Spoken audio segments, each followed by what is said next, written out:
Pada tahun 1920, Palestina adalah tanah damai, rumah bagi umat Islam, Yahudi, dan Kristen yang hidup berdampingan.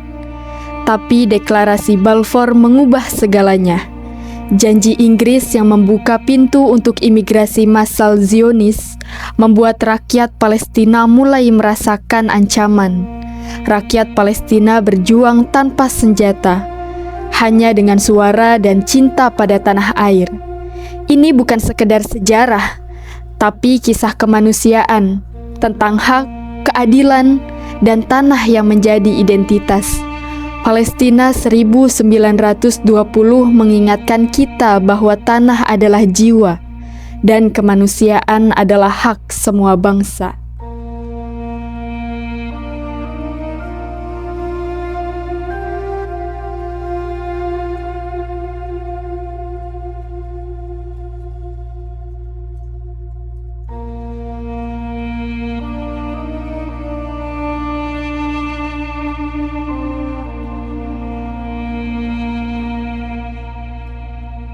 المداهمات لما كانت المداهمات في بيت سحور ومنع التجول، ياخذوا المحلات التجاريه، ياخذوا مصانعهم، ياخذوا يجوا على البيت، مثلا يجوا على البيت ادفع ضريبه، ما دفعت ضريبه ياخذوا اثاث البيت، كنبيات، تلفزيون، اثاث بيت كذا الى اخره، كانوا ياخذوه بالمقابل انه ما يدفعش الضريبه. Kemudian datang tahun 1948 yang disebut Nakba, bencana atau malapetaka. Nakba menceritakan bagaimana penduduk Zionis mengkriminalisasi perlawanan Palestina. Mereka membagi wilayah, mengusir ratusan ribu jiwa dari rumah mereka. Pejuang Palestina dicap teroris, sementara rencana partisi PBB jadi alat untuk merebut lebih banyak. Nakba juga mengungkap metode pembersih etnis. Desa-desa dibakar, keluarga dipisah, anak-anak kehilangan ayah mereka di tengah malam. Dari 200.000 luas tanah dibeli secara curang sejak 1910 hingga sekarang, di mana pemukiman liar menelan tepi barat. Lebih dari 750.000 pengungsi tersebar di kem-kem. Tapi api perlawanan tak pernah padam. Nakba bukan masa lalu. Itu pengingat bahwa tanah kita dicuri, tapi jiwa kita tetap utuh. السكر هذول ابو عز ازرق يجني وابو عز احمر وخيطناهن زي بيت الشعر وقعدنا في الوعر. وين نقعد يعني في المدينه او في القريه؟ والله كلش لا، قعدنا في الوعر. كلش يعني مرة من المرات والله بلقينا رغيف خبز ناكله. لا والله راحت رحمة الله عليها صبحة اللي هي أمي في هالأيام، يعني في هالأيام تلقت علج، تعرفين العلج، تجيبوا وتسلكوا وتعالوا تبلتوا تهزيت مع راس البصل وناكله بدون خبز. أنا بعشق الدغري، هذا اللي بك صار معنا في هالهجرة.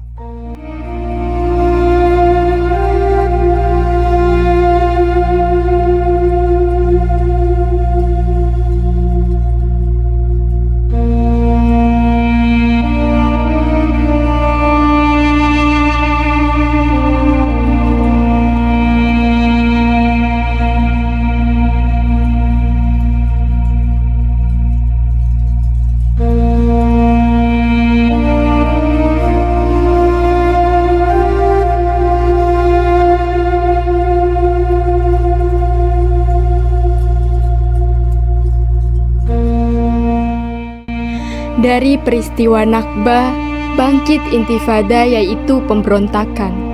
Tahun 1987, rakyat Palestina bersatu.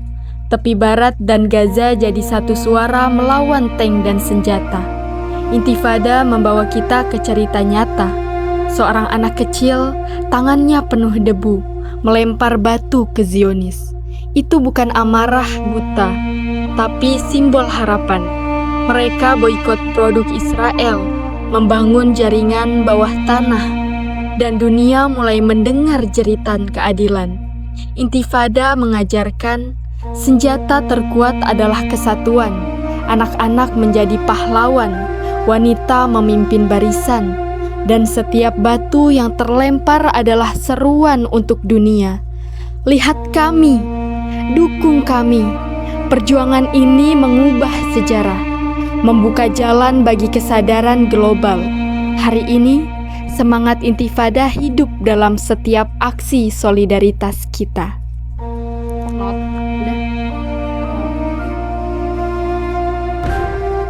ما في أعطونا مجال إن نتعلم إن صنعة مليحة، ما أعطونا مجال إنه ندرس. أنا في موضوع التوجيه، أنا قدمت توجيه خمس مرات. 3 مرات منهن يا قبل الامتحانات بيومين يا يوم الامتحانات يجوا يدخلونا، وحكى في ضابط المخابرات حكى لي أنت ممنوع تأخذ توجيه، ممنوع تخش جامعة. شايف كيف؟ قبل الامتحانات يوم مرة منهن يوم الامتحان نفسه. وهسه كيف ما هي كانت بالتأكيد كانت التربية والتعليم تابعة لهم. إذا راح عليك الامتحان خلص. آخر مرة كان امتحان عربي أول امتحان، أخذوني في الليل، ثاني يوم الصبح بعد ما خلص الامتحان بعد 12:30 روحوني خلاص راحت السنة كلها. Sejak 7 Oktober 2023, Bank Target merupakan strategi mengerikan Zionis Israel dengan menargetkan bank-bank di jalur Gaza.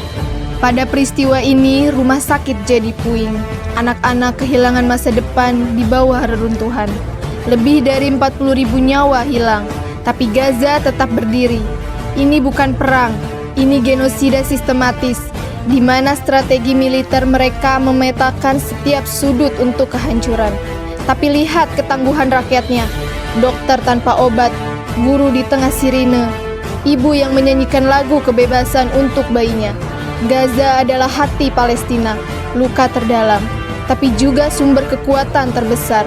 Perjuangan ini mengingatkan kita, solidaritas bukan kata-kata, tapi tindakan nyata.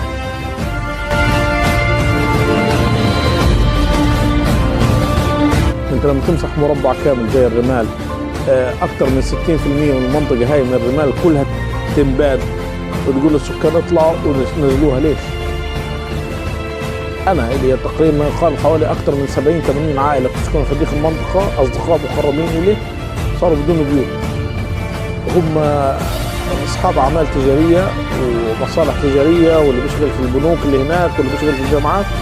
والجامعات طب انت ليش ما حيت الجامعات؟ ليش؟ عشان حرب. طب انت ليش بتستهدف هاي المنطقه؟ منطقه فيها ايش؟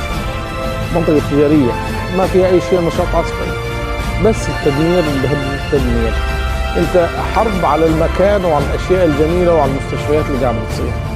هي اللي قاعده بتصير، لانه هذه كل شيء لها اثر جميل عندنا، ما في مبرر.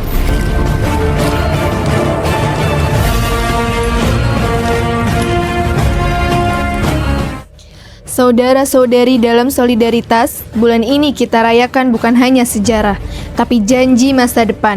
Dari 1920 hingga Gaza hari ini, Palestina mengajarkan dunia tentang ketabahan. Mari kita jadi suara mereka.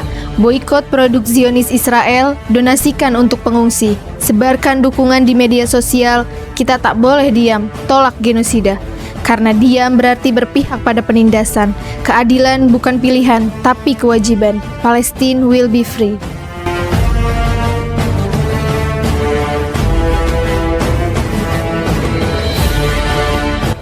AXO Working Group bersama Maimunah Center Indonesia berkomitmen untuk terus berkontribusi nyata dalam bidang kemanusiaan dan kesehatan di Gaza.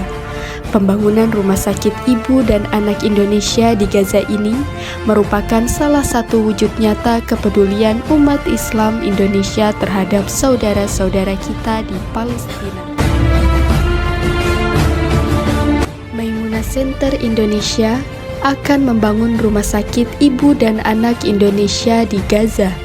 Dibangun di atas tanah wakaf seluas 6.000 meter persegi dengan izin resmi dari Kementerian Kesehatan Palestina.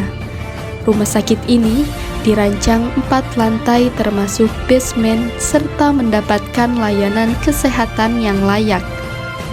Mari Bersama-sama kita wujudkan harapan ini dengan terus mendukung segala aktivitas Maimunah Center Indonesia.